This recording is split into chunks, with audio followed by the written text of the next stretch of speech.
Winona Hart stood on the porch of her ranch house, with her spine straight and her chin lifted, the way her father had taught her when facing men who believed land was something a woman could misplace.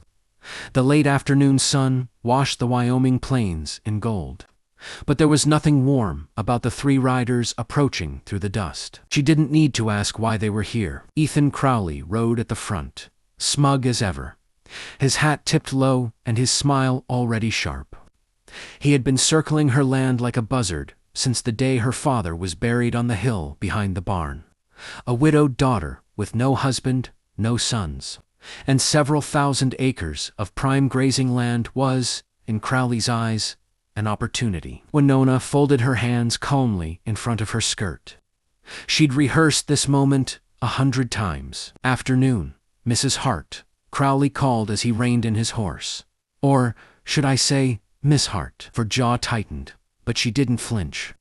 "That would be Mrs. Hart," she said evenly. Crowley's brows lifted.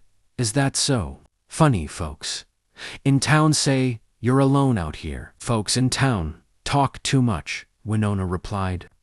"My husband's been away on business." Crowley chuckled, slow and disbelieving. Must be some husband to leave his wife alone on a spread this size. "I'd like to meet him." Winona's heart thudded hard against her ribs, but she met his gaze without blinking. "You will, when he returns." Crowley leaned forward in his saddle.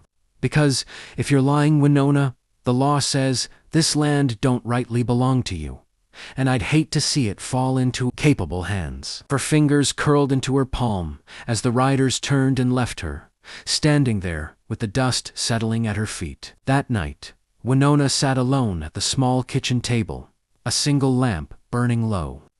The deed lay open beside her, the words blurring as exhaustion crept in. She had 3 weeks. 3 weeks before Crowley came back with papers, lawyers, and enough pressure to break her. She needed a husband, not a real one, just a name, a ring.